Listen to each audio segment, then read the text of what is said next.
Je suis de retour avec une autre question qui m'a été posée par une des personnes qui me suit sur LinkedIn.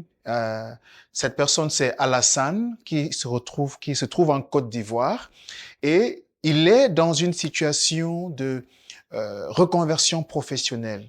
Okay? Il veut changer d'emploi, il veut changer de carrière précisément, il veut passer à autre chose et il se demande comment puis-je réseauter et me connecter avec des professionnels de mon nouveau domaine.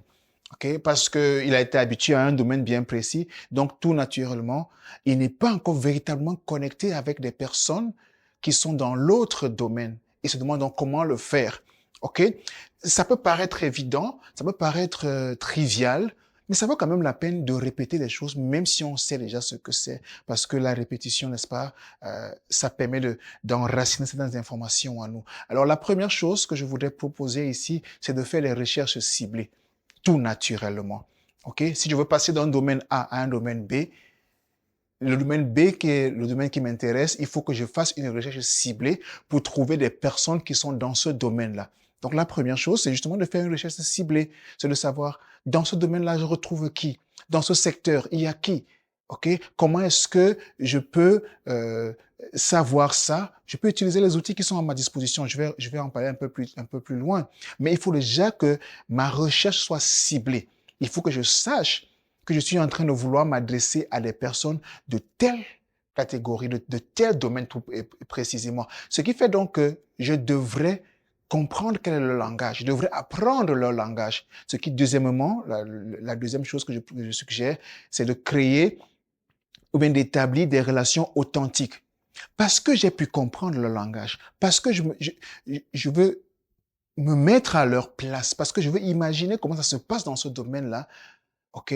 Je me donne la possibilité de créer des relations authentiques. Parce que quand on voit quelqu'un qui est authentique, on a aussi envie d'être authentique avec la personne. OK? Si je me ferme, les gens se ferment. Si je m'ouvre, les gens s'ouvrent aussi envers moi. Donc, rester donc authentique permet justement d'engager des relations saines avec des personnes qu'on a identifiées de l'autre domaine. Et puis, troisièmement, utiliser les outils de notre époque. OK? Sur le plan professionnel, par exemple, il y a LinkedIn. Ça paraît trivial, je l'ai dit, mais il faut le savoir, il faut le dire, il faut le redire, il faut le redire encore et encore et encore. Okay? LinkedIn est un outil super puissant. Et les options de recherche que LinkedIn nous offre nous aident justement à faire des recherches ciblées et à savoir facilement quelles sont les personnes à qui on peut se connecter.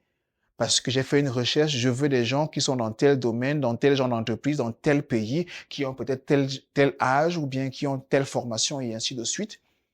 Cette recherche ciblée-là, étant facilement exécutée sur LinkedIn, me met directement en contact avec ces personnes qui sont dans le domaine dans lequel je veux entrer. Et ceci me facilite la tâche et ça permet que je puisse réseauter un peu plus facilement et que je puisse me connecter un peu plus facilement avec les personnes de ce nouveau domaine-là. Voilà ce que je propose, OK? Alors, identifier sa cible, faire des recherches ciblées par rapport au domaine, euh, établir des relations authentiques et puis finalement utiliser les outils en ligne comme LinkedIn. OK? Bien sûr, il y a bien d'autres choses qu'on peut faire, mais pour que ce soit pas trop long, commençons avec ces trois choses. OK? Si tu as des questions aussi, ne manque pas de les poser. À très bientôt pour un autre épisode.